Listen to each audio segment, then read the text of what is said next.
ये स्टूडेंट्स हम लोग लॉ ऑफ एक्सपोनेंट कर रहे हैं। पहले हमने डिस्कस किया था कि अगर हमारे पास बेस सेम रहता है, ठीक है, बेस सेम रहता है, लाइक यहाँ पे ब्लू कलर के 3 है एलिमेंट्स, यहाँ पे ब्लू कलर के 2 एलिमेंट्स हैं, तो इनका अगर हम प्रोडक्ट करते हैं, ठीक है, बी के 3 है तो मैं इसको इस फॉर्म में लिख देती हूँ, we have already discussed about this, right.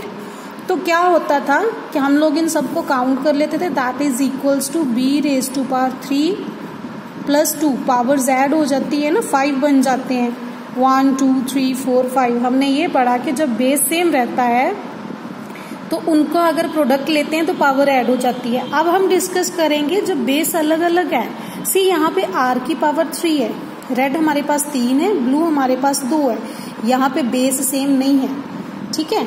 अगर बेस सेम नहीं है तब आप क्या करोगे, ये हमने इसमें डिस्कस करना है। इसकी पावर हम लोग 3 कर लेते हैं, एक्चुअली वी नीड दिस 3, ठीक है।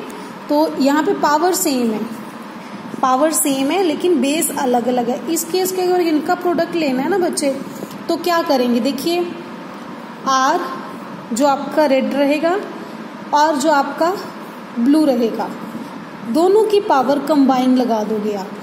ये प्रोडक्ट का रूल है कि अगर दो बेस सेम नहीं है तो दोनों का प्रोडक्ट लेके, पावर सेम है तो पावर अलग से लिख लो सिंगल, और बेस का जो है वो प्रोडक्ट लेके इस फॉर्म में लिख लो, ठीक है। तो एक फॉर्म और है, अगर इसी में प्रोडक्ट का केस आ जाए, रेड अपॉन ब्लू के केस में फॉर्म में आ जाए, अगर ऐसा दिया है तो हम लोग पावर को अलग अलग कर सकते हैं, इसकी भी पावर 3 और इसकी भी पावर 3।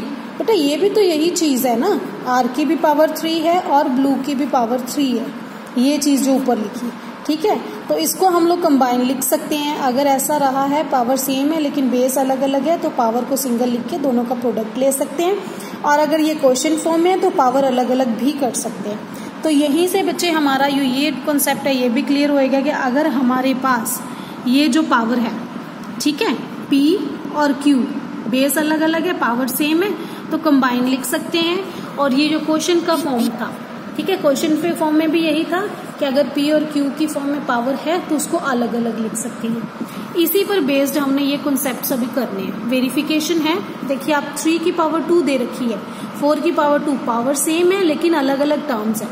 हमारे रूल के अकॉर्डिंगली इनको कंबाइन लिख के ऐड कर सकते हैं। अब देखिए 3 को 2 टाइम्स लिख लिया, 4 को 2 टाइम्स लिख लिया, मल्टीप्लाई किया 9, ये आ गया 16, फिर इस दोनों को मल्टीप्लाई 144। अगर हम रूल के अकॉर्डिंगली देखें, ठीक है, 12 की पावर 4 इंटू 3 12 बन के इसकी पावर 2, तो 12 इंटू 12 भी तो 144 आ रहा है। तो इस तरह से ये वेरीफाई हो जाता है कि अगर दोनों की पावर अलग अलग है, बेस अलग है, तो बेस को कंबाइन करके पावर एक ही लिख सकते हैं, ठीक है बच्चे। आगे फर्दर हमारे पास सिंप्लीफिकेशन का प्रोसेस है, वो हम जो है वो नेक्स्ट क्लास में डिस्कस करेंगे।